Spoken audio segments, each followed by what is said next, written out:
Mais uma vez eu quero cumprimentar a todos com a paz do Senhor. Estamos iniciando mais uma lição, desta feita a lição de número 3, onde estaremos falando sobre mais um tema importante relacionado à igreja. Desta vez vamos falar sobre a natureza da igreja, o que é ser uma igreja, o que é ser igreja, o que é fazer parte desta igreja. É isso que nós estaremos comentando agora nesta lição, que já temos comentado sobre a origem da igreja e também sobre as imagens da igreja, as imagens que tipificam a igreja. Agora estaremos entrando sobre a natureza desta igreja. Você que está chegando agora ao canal, quero convidar você a estar se inscrevendo para estar nos ajudando. Também, se você gostar do vídeo, estar compartilhando, dando seu like e ativando o sininho para receber as notificações. Tendo alguma dúvida, poderá também estar nos chamando nos comentários logo abaixo. Então vamos estar entrando neste assunto tão importante que é a natureza da igreja. A nossa leitura bíblica em classe é um texto que nós já temos comentado em lições anteriores, onde fala sobre os membros do corpo, que é um dos símbolos que nós falamos na lição anterior sobre as imagens que representam a igreja. Então o corpo é dessas imagens, dessa tipologia que mostra como somos membros bem ajustados no corpo, cujo cabeça é Cristo. Conhecendo a igreja em sua natureza, nos conscientizamos da importância de fazer parte dela. Por isso é importante conhecermos, para entendermos a importância e o privilégio que temos de fazer parte desta igreja. Essa é a nossa verdade prática. A nossa introdução diz assim: o estudo sobre a natureza da igreja deve analisar aquilo que ela é em essência, o que define uma igreja genuinamente cristã. Evidentemente que há muitas características que mostram o que é uma verdadeira igreja. Há muitas características, mas estaremos estudando algumas delas. Continuação aqui, contudo, para o nosso propósito aqui, trataremos apenas de algumas delas. Por isso, nessa lição, veremos que uma igreja genuinamente cristã, ela é confessional, fiz questão de destacar ali, ou seja, ela se fundamenta na palavra de Deus.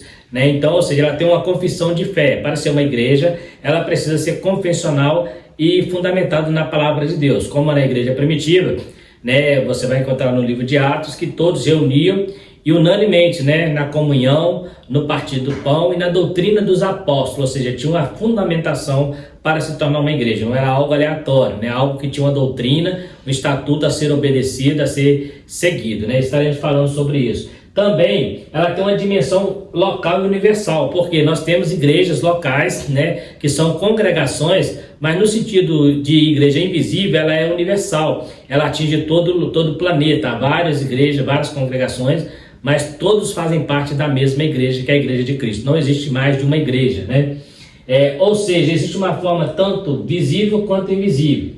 E finalmente a igreja genuinamente cristã é una, isto é, não é dividida, pois sem unidade não há igreja. Então não existe uma igreja dividida. Isso é que Paulo, inclusive, combate na igreja de Corinto, quando havia ali uma facção, um partidarismo de escolha de pregadores prediletos. Um era de Paulo, outros de Cefas, de Apolos, outros diziam ser de Cristo, E ali tinha aquele grupo. Então Paulo falou assim: quem é Apolo e quem é Paulo, senão aqueles pelos quais vocês ouviram o evangelho? Todos são de Cristo. Então é uma igreja una porque ela é única, Lá no capítulo de Atos, lá na igreja primitiva, fala que era o coração da multidão dos que aceitavam a Cristo. Este é no sentido de unanimidade. Havia uma unanimidade de conformar com todas as coisas que a doutrina que era pregada, inclusive até mesmo nas ofertas a gente vê ali a generosidade que era dos primeiros cristãos. Então essa é a nossa introdução. A nossa primeiro tópico aí fala a natureza da igreja e sua dimensão confessional, fundamentado na palavra. É importante então estudarmos isso, por quê?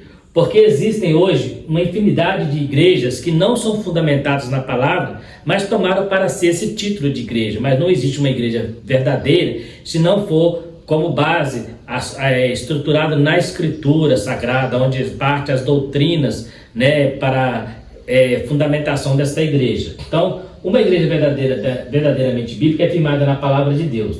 Nesse aspecto, primeiramente temos Cristo como a palavra encarnada, a palavra viva. Lá no primeiro capítulo de João fala que ele é o verbo encarnado, No princípio era a palavra, né, e era o verbo. Jesus é a palavra que se harmonizou, isto é, que se humanizou, isto é, Deus feito homem. A igreja bíblica possui Jesus Cristo como seu fundamento. Uma igreja verdadeira bíblica é centrada em Jesus. Então, uma igreja verdadeiramente bíblica, uma igreja que segue os padrões bíblicos, o centro dela é Jesus. Qualquer coisa que sair fora deste viés deixa de ser uma igreja genuína, deixa de ser uma igreja verdadeira. Então não é o pastor, não é o bispo, não é o líder que deve ser o centro desta igreja, mas sempre Jesus, o centro desta igreja, para que ela seja fundamentada. E a palavra, não pode haver uma palavra paralela, né? O livro de cabeceira de todo cristão é a Bíblia Sagrada. Toda igreja tem lá o seu estatuto, tem lá as suas diretrizes local para a sua organização, mas a inspiração ela é invocada só para as escrituras sagradas. Então, por mais que nós temos o nosso estatuto, o que prevalece ainda é a palavra de Deus. Ainda que falamos que o estatuto está ali direcionado, está baseado na doutrina, mas nós sabemos que também há muitas coisas nos estatutos das igrejas que são interpretações, mas a Bíblia, né, a interpretação dela é totalmente do Espírito Santo e ela não se fundamenta em interpretações humanas. Então é bom entender isso aí, né? Em segundo lugar, uma igreja bíblica é fundamentada nas escrituras sagradas, a palavra inspirada. Se não existe igreja verdadeira sem Jesus, da mesma forma não há igreja verdadeira sem fundamentação bíblica. A heterodoxia, o desvio doutrinário e a apostasia vem pelo distanciamento e abandono da palavra de Deus. Então nós temos aqui que a igreja, não existe uma igreja verdadeira sem Jesus, também não existe uma igreja verdadeira sem a palavra de Deus. A palavra de Deus é a inspiração de Deus ao homem, né? A revelação que Deus deu ao homem, inspirou para que fosse escrito, para que através dessa palavra a igreja pudesse ser fundamentada e nós pudéssemos ter a nossa diretriz, né? Porque é interessante, a gente precisa entender, né? Observa que o servo da rainha de Candace, quando encontra com Filipe, ele pergunta: como eu vou entender se ninguém me explica? Ele estava lendo a Bíblia, o livro de Isaías, mas não havia um entendimento. Então o Espírito Santo levou Filipe até ali para que orientasse ele a entender. E aí ele fala assim: então já que eu entendi, o que é que me impede de ser batizado? Aqui está as águas, né? Então observa que a partir do entendimento a igreja começa a se fundamentar como uma igreja verdadeira. Então é necessário que a Escritura, a Bíblia Sagrada, seja o livro de cabeceira. Podemos ler vários livros, vários comentários teológicos, mas a Bíblia sempre será a palavra de Deus. Ela não é uma palavra, ela é a palavra de Deus, inspirada de Deus aos homens, né? Então a igreja precisa desses dois pontos importantes. Primeiro, centrada em Cristo. Nós temos igreja hoje, principalmente as igrejas do Evangelho Coach, onde a centralização do Evangelho tem sido o ser humano, né? Tem sido o homem, tem colocado o homem no centro, igrejas antropocentrismo, né? Temos também igrejas em que a palavra de Deus fica em segundo plano, né? Existem igrejas, por exemplo, que acreditam mais na revelação humana dos dias de hoje, né? Os dons da revelação, do que na própria palavra de Deus. Quando há uma revelação estranha ao conhecimento da Escritura, eles ignoram a Escritura para dar crédito àquela revelação. Existem muitas coisas no mundo espirituais que precisa termos cuidado para não cairmos em armadilhas, né, e em heresias, porque a igreja que não tem Jesus como o seu fundamento, é a palavra como a sua estrutura, como a sua base, como a própria lição vai dizer mais à frente, é a sinagoga de Satanás, que está enganando pessoas, né? O pior do que ser desviado, o pior do que não conhecer a palavra de Deus, é conhecer e sair fora dela. Está na Bíblia, né? Então é importante nós ter esse cuidado aí. Uma outra característica da igreja, nós estamos falando da natureza da igreja. Então nós entendemos que para ser igreja ela precisa ter Jesus como centro, né? O fundador da igreja, ele falou: sobre esta pedra edificarei a minha igreja, mas ela precisa também ter fundamento nas escrituras. Jesus também disse: vós examinais a escritura porque cuidais ter nela a vida eterna, e são elas que de mim testificam, né? Então é através dela que nós encontramos Jesus Cristo, né? Agora, outro ponto importante é que ela também é habitada pelo Espírito Santo. Nós falamos sobre isso quando falamos da igreja como casa de Deus, né? A igreja, ela é a habitação do Espírito Santo, né? Quando falamos de igreja, nós somos o templo do Espírito Santo e juntos no corpo, bem ajustado para formar essa igreja. Lembra que nós comentamos na lição anterior que nós não somos a igreja, somos um membro do corpo, somos um templo do Espírito Santo, mas estamos inseridos no corpo através ali do cabeça, que é Cristo. Então, fora do corpo, não somos igreja. A igreja é o ajuntamento de pessoas. Nós aprendemos que é os chamados para fora. Então, eu sou a igreja enquanto eu estiver no corpo. Então, é importante saber que eu sou o templo do Espírito Santo. Mas se eu não estiver no corpo, eu não terei vida, porque o corpo recebe a vida através da cabeça, que é Cristo nesse caso aqui. Então, mas nós somos a habitação do Espírito Santo. Jesus falou que onde estiver 2 ou 3 reunidos, até no meio ele está. E Paulo fala, vós sois o templo de Deus. E se alguém destruir o templo de Deus, que sois vós, Deus os destruirá. Porque o templo de Deus, que sois vós, é santo. Então, a igreja é habitada pelo Espírito Santo, dirigida e capacitada por ele. Então é interessante que não há capacidade humana na igreja, né? Nós temos nossos dons, temos nossos talentos naturais, mas quando se trata do mundo espiritual, nós dependemos único e exclusivamente do Espírito Santo para nos capacitar, para direcionar a nossa vida e para habitar em nós e nos fortalecer. O apóstolo Paulo ele falou que as nossas armas não são carnais, mas são poderosas em Deus para a destruição da porta de fortaleza. E ele fala que nós devemos tomar toda a armadura de Deus, que é a espada do Espírito, né? Está ali na palavra de Deus. Toda a armadura precisa ser tomada como um bom soldado. Na verdade, a obra do Espírito começa no seu trabalho de convencimento do pecador. Outra coisa importante, é o Espírito Santo que convence. Nós pregamos a palavra de Deus, mas quem convence da justiça, do pecado e do juízo é o Espírito Santo. Então, sempre o Espírito Santo vai ser aquela pessoa da Trindade que estará atuando diretamente na igreja, né? E é o Espírito quem convence, é o Espírito quem produz a obra da regeneração. Não, então, outra coisa interessante, ele que regenera, ele que transforma, né? Quando o evangelista Lucas diz que o Senhor abriu o coração de Lídia, aí vemos uma obra poderosa do Espírito Santo trazendo o convencimento para a salvação. Então, através da palavra, Deus, o Espírito Santo abriu o coração dela para que ela entendesse a mensagem, né? Quem faz parte da igreja ainda no Espírito Santo, né? Quem faz parte?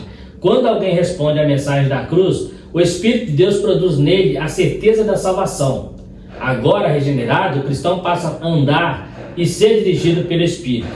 O fracasso na vida espiritual está no fato de não andarmos na esfera do Espírito. O Espírito, portanto, habita no crente, capacitando-o. Sem a capacitação do Espírito, a igreja é inoperante e perde a sua essência. Então, vemos aqui que o Espírito Santo está entranhado na igreja. Então, tudo que acontece na igreja é a partir dele. E quando nós abandonamos a pessoa do Espírito Santo, tentamos fazer algo de nossa própria vontade, estamos fadados ao fracasso. Observa ali, é o Espírito Santo que produz a certeza de salvação, né? Através dele é o nosso penhor, a garantia que seremos salvos, né? E também ele que regenera o cristão. O cristão passa a andar dirigido pelo Espírito Santo. O fracasso na vida espiritual está no fato de não andarmos no caminho que ele estendeu para nós, no caminho que ele nos aponta, né? Quando nós deixamos de obedecer, observe o profeta de Judá. Deus fala com ele, vai a Jeroboão, profetiza e volta por este caminho, não volta por outro caminho. Ele desobedeceu por causa do falso profeta que lá existia, do profeta velho, e ele morreu pelo caminho. Assim tem muita gente que começa até o caminho certo, está indo na direção que Deus mandou, mas quando Deus fala, entra por outro caminho, essa pessoa desobedece e aí sai fora da esfera que o Espírito Santo estabeleceu. Portanto, ele habita no crente, ele nos capacita, e nós, sem a capacitação do Espírito Santo, já falamos em lições anteriores, seríamos simplesmente um grupo de ajuntamento de pessoas sem nenhuma essência, sem nenhum poder. O que faz diferença na igreja de Cristo, o que diferencia a igreja de Cristo das demais seitas, é a veracidade do Espírito Santo, é a atualidade da promessa, a atualidade do Espírito Santo em nossa vida. Então, através deste Espírito que nos mostra quem somos de verdade, mostra a nossa verdadeira essência, a nossa verdadeira natureza, entranhado na graça de Deus, na misericórdia. O Espírito Santo na igreja faz com que a igreja seja uma igreja viva, uma igreja forte, uma igreja poderosa, uma igreja triunfante. Então, sem a pessoa do Espírito Santo, seríamos um grupo qualquer de pessoas sem o mínimo de direção, mas o Espírito Santo é aquele que está sempre nos guiando, né? A natureza da igreja nas suas dimensões local e universal. Nós temos aqui então, estaremos falando um pouquinho agora, né? Falamos sobre a essência da igreja, sobre o que é essa igreja, como o Espírito Santo habita nessa igreja e trabalha na igreja e através da igreja. Agora veremos a sua natureza no sentido de espaço, né? A igreja visível e a igreja invisível, né? Então a gente precisa tomar cuidado para entendermos isso aí e não misturarmos, né? Fazer uma junção tão forte que não sabia separar quando se é a igreja visível, quando se é a igreja invisível.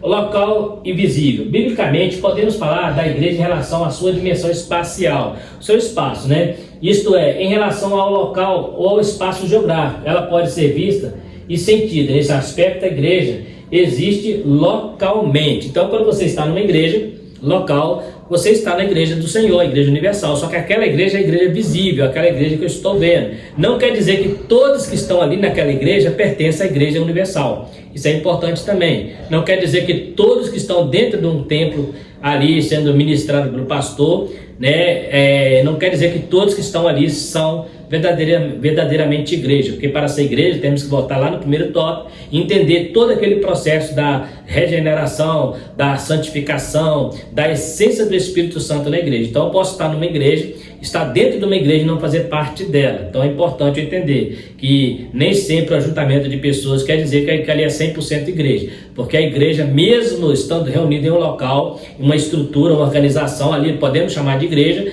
mas a igreja verdadeira é aquela que vai subir. Então ela será composta de pessoas de todos os tipos de raças, tribos, línguas e nações, né? Assim, vemos os apóstolos escrevendo suas cartas denominadas igrejas, situadas em diferentes locais. A igreja de Deus que está em Corinto, aos estrangeiros dispersos no ponto da Galácia, Capadócia, Ásia e Bitínia.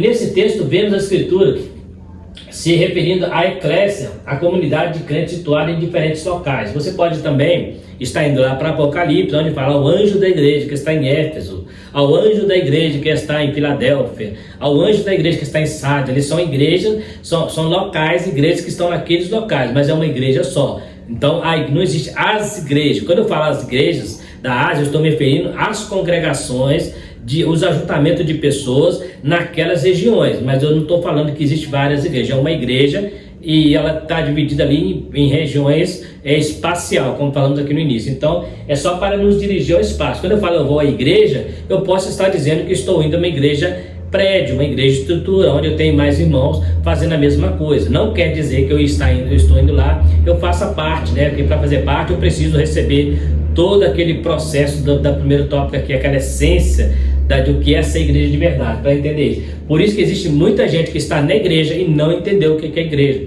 Quando ele é confrontado nos princípios morais dessa igreja, nos códigos de ética da palavra de Deus, ele não passa no crivo, né? Principalmente na área do perdão, na área de amar o próximo, né? Na área de tolerância, na área de dar outra face, né? Isso são características de uma igreja verdadeira. Mas quando muitos que estão lá, até mesmo pregando, até pregadores, quando é testado nesse quesito, eles falham porque, ainda que são até pregadores, não fazem parte de uma igreja genuína. Porque a partir do momento que eu faço parte de uma igreja genuína, eu me identifico com o seu fundador, que é Jesus Cristo, e com o seu maior guia, que é o Espírito Santo. Então, para identificá-los com eles, uma das primeiras características de um verdadeiro cristão, Jesus falou, é ser manso e ser humilde, né? E quantos cristãos nós conhecemos aí que, infelizmente, essa característica, esse fruto do Espírito não está na vida dele, né? Pessoas que não têm um pingo de mansidão, não têm um pingo de humildade, né? A vaidade está bem estampada. Até nas pregações se vê muitos pregadores pregando com um certo ar de vaidade, de orgulho, de autoridade, quem sabe por causa da fama. Isso é muito perigoso. A pessoa pode estar fazendo obra para o reino de Deus e não fazer parte deste reino. Então tem que tomar muito cuidado, né? Particularidades da igreja local. Agora vamos falar então um pouco, né, sobre o que é uma igreja local. Na igreja local, uma igreja formada por um prédio, né? Ali tem um corpo eclesiástico, né? Ali os funcionários, ali os diáconos, tem um corpo de ministério, tem ali os membros ali, né? Então tem uma estrutura. Pelo teor da carta neotestamentária, observamos que essas igrejas locais possuíam suas particularidades, né? Cada igreja é diferente, né? Tem um versículo na palavra de Deus que diz que muda o sacerdote, muda também a lei. Então às vezes a igreja está sendo dirigida por um pastor, quando chega outro pastor ele tem novas ideias, então muda muita coisa, porque são particularidades do ministério, né?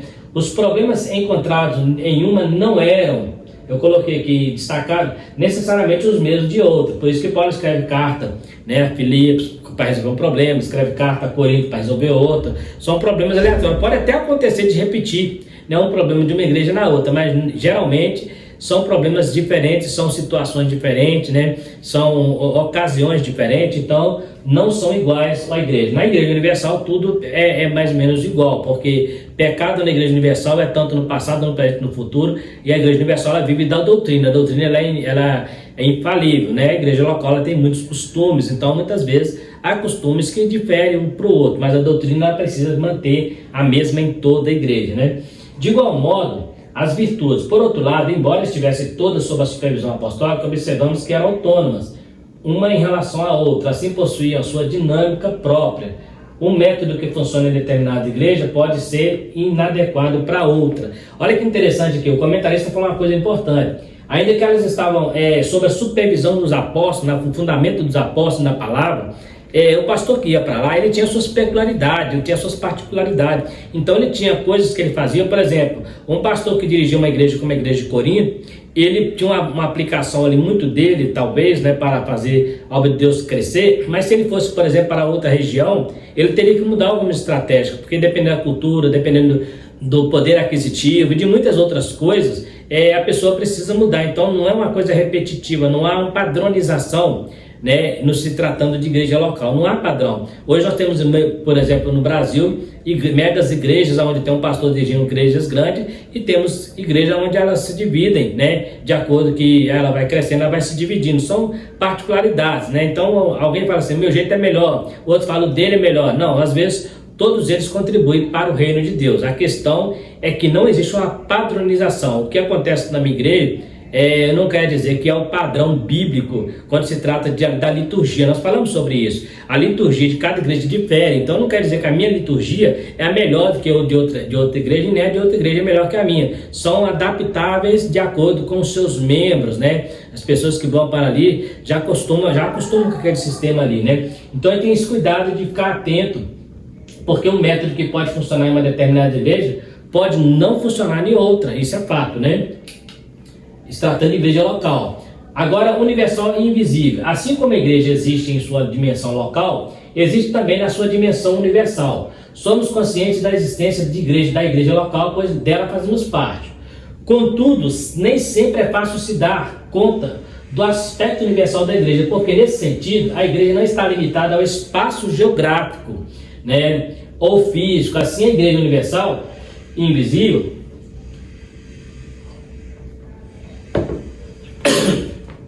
a igreja universal invisível é formada por todos.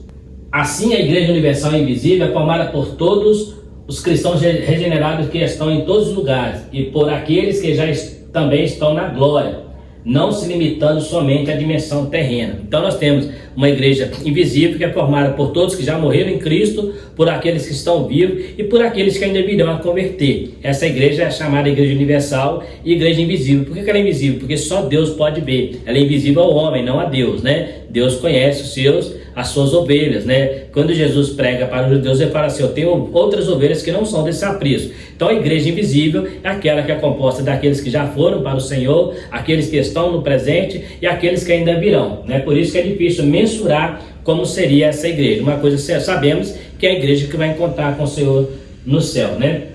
Então nós temos aqui aqui é importante diferenciar a igreja de denominação. Numa cidade, por exemplo, pode haver várias denominações, contudo somente há uma igreja. A igreja é divina, as denominações são humanas. Então é importante nós entendermos isso aí, que as denominações são humanas, né? Ou seja, o homem faz do seu jeito, mas a igreja universal não, ela é feita pelo próprio Deus, ela é instruída pelo próprio Deus, né? Então é na visão de Deus e não da do homem. Não está dizendo que por ela, para a congregação local ser humana, não quer dizer que ela seja errada, só não é padrão, como falamos, não é aquele padrão divino, talvez, né? Então, por exemplo, cada pastor, ele vai dirigir a igreja da maneira que ele achar melhor, da maneira que o seu público achar melhor, não fugindo dos parâmetros da palavra de Deus, isso é fato, né? Não fugindo dos princípios da palavra, mas eu posso sim adaptar ao culto muitas coisas que eu acho que vai dar certo, né? E outras coisas eu posso tirar se eu achar também que não vai dar certo. O que eu não posso sair é do verdadeiro foco, que é a adoração ao Senhor, né? Como dizer que nem todo grupo que se diz cristão pode ser visto como fazendo parte da igreja cristã? Há grupos que se autodenominam igrejas, contudo são sinagogas de Satanás. Entretanto, o que fará com que uma igreja ou denominação seja cristã é a sua fidelidade a Cristo e às Escrituras. Então, existem muitas igrejas hoje, inclusive hoje, principalmente em nossa época, temos visto pessoas que perderam o sentido do que é a igreja, né? Tem fundado a igreja só como se fosse um mero grupo de reunião, né? Como se fosse ter um time de futebol, por exemplo, como se fizesse parte da vida social, né? Hoje tem até um ditado que as pessoas brincam, né? Hoje em dia é até chique ser crente, né? Porque igrejas que não pregam contra o pecado, que não pregam mais a volta de Jesus, que pregam só bens materiais, igrejas que não confrontam pecado, onde está tudo certo, né? A pessoa vai parar e continua nas suas práticas pecaminosas, né? Enganando as pessoas numa pregação mentirosa, na doutrina falsa de que Jesus é amor e que ele não vai punir ninguém, que ele veio só para amar, só para salvar, ele não veio para matar ninguém, mas ele mesmo falou que aquele que não aceita será lançado no inferno. Mas tem igrejas que essa parte eles não creem, né? Eles usam muito João 3,16, Deus amou o mundo de tal maneira, mas eles não leem o João 3,36, que aquele que não crê no Filho de Deus, a ira de Deus permanece sobre ele. Então é importante ter esse cuidado aí, né? Porque são igrejas que se dizem igrejas, mas são sinagogas de Satanás. Poucos dias mesmo eu vi na internet um pastor falando que foi expulsar um demônio, né? E nem o nome de Jesus expulsava o demônio, ele pegou e foi lá e ele expulsou. Ou seja, ele tem mais poder do que Jesus. É para que ponto que as igrejas têm chegado. Ele falou que o nome de Jesus não foi suficiente para expulsar o demônio. Ou seja, ele estava colocando a sua vida consagrada mais forte que o nome de Jesus. E as pessoas terminam acreditando nessas coisas. São heresias que têm nascido no meio cristão, né? Hoje, uma das maiores dificuldades de pregar o evangelho não é nem o pecado, mas é os escândalos que têm surgido, as meninices, a banalização do evangelho, a banalização das igrejas tem atrapalhado pregar o evangelho. A igreja na sua dimensão comunitária. A igreja é una. Isso significa que a igreja é indivisível. Na analogia, onde compara a igreja ao corpo humano, Paulo deixa bem claro que uma igreja verdadeiramente cristã é unida porque não pode haver divisão no corpo.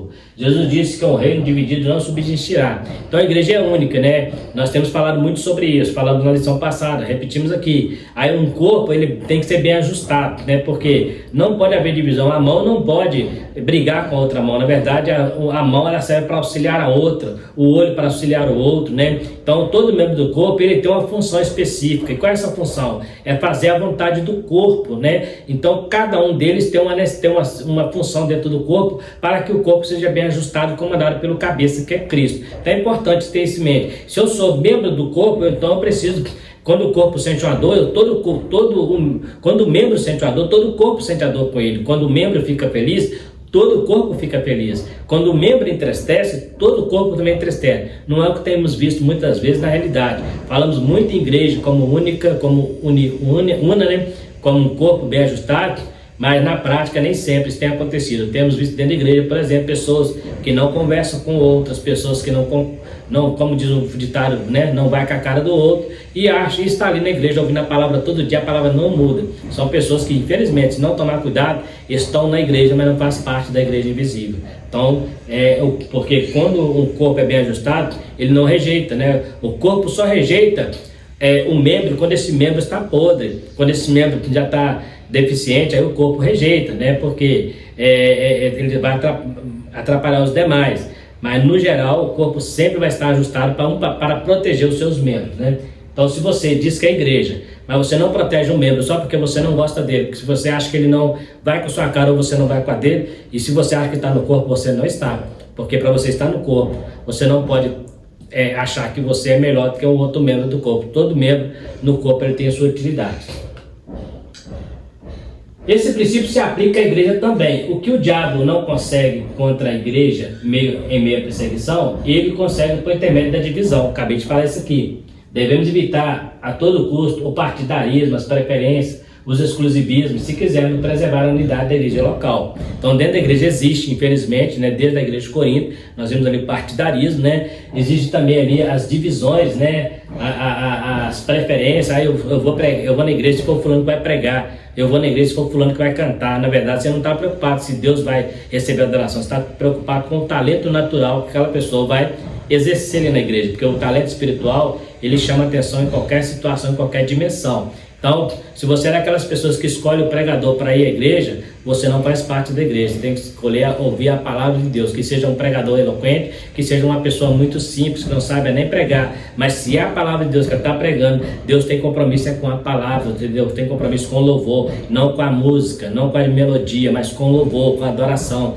A melodia pode ser muito linda, a música pode ser muito bem feita, mas o que manda na música é se ela realmente adora o Criador, se ela adora a Deus, se ela nos leva a adorar a Deus. Tem muita música que está mais adorando o homem do que o próprio Deus, está colocando mais o homem no trono do que o próprio Deus. Então a melodia não pode te impressionar. Às vezes a melodia é boa, é gostosa de se ouvir, mas e a mensagem que está transmitindo? Essa é importante. Então não pode ter preferências, né? Ou exclusivismo, achar que é só eu que tenho, é só eu que posso. Não, no corpo todos temos os mesmos direitos, porque somos governados pelo cabeça, né? E o cabeça não dá privilégio para nenhum membro do corpo, né? Se quisermos manter a unidade da igreja. Unidade na igreja. Paulo escreveu à igreja de Filipos: completai o meu gozo para que sintais o mesmo, tendo o mesmo amor, o mesmo ânimo, sentindo uma mesma coisa. Paulo vai dizer, nós devemos ter os mesmos sentimentos, o mesmo ânimo, o mesmo amor, tudo unido. Ou seja, toda a igreja com esse mesmo projeto, esse mesmo propósito de ter o mesmo amor, a mesma união, né? De sentir a mesma coisa, né? Então o que é sentir a mesma coisa? Aquilo que eu acabei de falar: se o corpo machuca, todo o corpo sente. Se o membro está alegre, todo o corpo fica alegre, sente a mesma coisa, porque faz parte, está ligado, né? Isso que Paulo fala à igreja de Filipe. Esse texto mostra o anseio do apóstolo Paulo pela unidade da igreja. Como o corpo de Cristo, em sua forma coletiva, deve zelar pela unidade, e da mesma forma, cada crente deve buscar isso. Então, eu preciso buscar isso. Se eu tenho alguém, supondo, né, que alguém na igreja está causando divisão, eu preciso estar tendo cuidado para não entrar nesse meio, para não fazer parte disso, né? Observe que na igreja de Corinto tinha 4 grupos: o de Paulo, o de Cefas, o de Apolo e o de Cristo. Eu já vi muita gente dizer que se tivesse no grupo, ele seria o grupo de Cristo. Primeiro, que na igreja não pode ter esse partidarismo. Segundo, que o grupo de Cristo é o pior deles, porque os outros respeitavam os apóstolos. O grupo de Cristo não respeita a autoridade, ele não respeita a liderança, por isso eles falaram que era só de Cristo. Ou seja, ninguém podia pregar para eles, que eles achavam que tinham direito de ouvir só Cristo. Igual Marcião, né, lá no 2º século, ele chegou a dizer que ele era um profeta e que os escriteiros tinham inspiração mais do que a Bíblia, né? Então tem que tomar muito cuidado, né? Essas pessoas que falam eu sou de Cristo, que não obedecem à autoridade, se você não obedece à autoridade eclesiástica aqui na terra, jamais se obedecerá a Deus. Então é bom entender isso aí, né?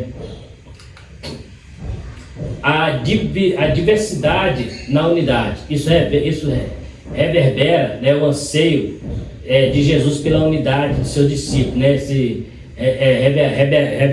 Reverbera, essa palavra significa estar juntos com o mesmo propósito, buscando a mesma coisa, né? É isso que a palavra significa, buscando a mesma coisa, esse anseio. Ali há o que os teólogos chamam de unidade de essência. Na Trindade, o Pai, o Filho e o Espírito Santo são pessoas diferentes com a mesma essência, possuindo a mesma substância e um só propósito. Da mesma forma, os cristãos devem buscar esse tipo de unidade. Nesse aspecto, a unidade não é uniforme, não é uniformidade. Interessante isso aqui, ó. Ser unido, nós vivemos em unidade, não quer dizer que somos uniformidade. O que é uniformidade? Nós vivemos em unidade, mas não somos iguais, somos diferentes, né? A nossa diferença que nos faz, né, sobreviver. Então, uniformidade não tem a ver com unidade. Nós temos a unidade, mas não somos uniformes, somos pessoas diferentes que caminham no mesmo propósito. Somos diferentes, diversos, temos temperamentos distintos e maneiras diferentes para fazer as coisas, mas mesmo assim somos um em Cristo Jesus para perseverar no mesmo alvo. Então, existe em nós, sim, aquela unidade de propósito, aquela unidade de adoração, aquela unidade de busca, mas no cotidiano somos pessoas diferentes. Até a maneira de adorar é diferente. Na igreja você vai ver, por exemplo, tem pessoas que é mais eufórica para dar glória a Deus, tem pessoas que é mais quieta para dar glória a Deus, tem pessoas que é mais vai pregar, é mais eloquente, tem outros que é mais manso. São maneiras diferentes, mas todos em uma unidade só alcançar o propósito, que é a propagação da palavra, a adoração ao Senhor e tudo o que tem a ver com a liturgia e a igreja em si. Então, mesmo sendo vivendo em unidade, não somos uniformes, né? É isso que o comentário está dizendo aqui. Porque senão eu falaria igual a Mical fala com Davi: tu és o rei de Israel e está dançando como vagabundo. Na verdade, porque era comum os reis estar na sua carruagem, com suas vestes reais e não dançando no meio do povo. Mas os reis também, Davi mostrou que ele era diferente, que ele tinha importância para ele era adorar o Senhor, né? Conclusão.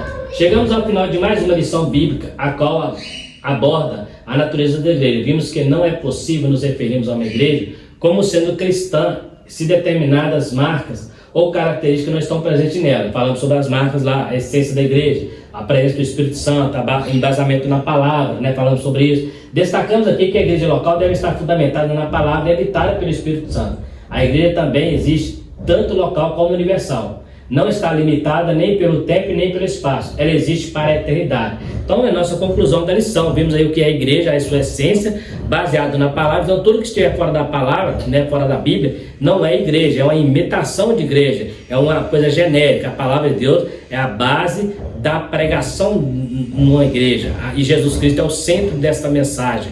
Então, se eu não prego Cristo, né, e Paulo fala, e a esse crucificado, né, não somos igreja. Igreja que quase não prega Jesus. A igreja fala mais de bens materiais, de coisas desta vida, quase não fala do evangelho, quase não prega o confronto do pecado, muitas vezes não é igreja. Então temos que tomar cuidado para que nós possamos ser uma igreja de verdade, que estaremos alcançando a eternidade, embasado na doutrina dos apóstolos, na comunhão e no mover do Espírito Santo em nossa vida. Esta é a verdadeira igreja. Fora disso não existe igreja, simplesmente ajuntamento de pessoas. Mas eu creio que nós, como cristãos, estamos tentando cada dia, buscando, correndo para o alvo, né? Cujo autor é Jesus Cristo, o autor da nossa fé. Possamos ficar neste propósito, fazendo parte desta igreja local, contribuindo nessa igreja local, nessa igreja visível, mas sempre com o olho na igreja universal, a igreja que vai subir para o céu. Porque se fizermos só nessa vida, o próprio Paulo diz, somos os mais miseráveis dos homens, mas a nossa esperança está nos céus, de onde aguardamos o nosso Senhor. No mais, fiquem todos com Deus. Está aí mais uma lição que nós acabamos de ministrar. Você que ficou até o final, eu quero convidar você a estar se inscrevendo no canal para estar nos ajudando. Se você gostou também, dê o seu like, né, para estar nos ajudando. Compartilhe o vídeo, ative o sininho. E se tiver alguma pergunta para fazer, quiser falar alguma coisa conosco, pode estar nos chamando nos comentários. No mais, fiquem todos com Deus e até a próxima lição, se Deus quiser.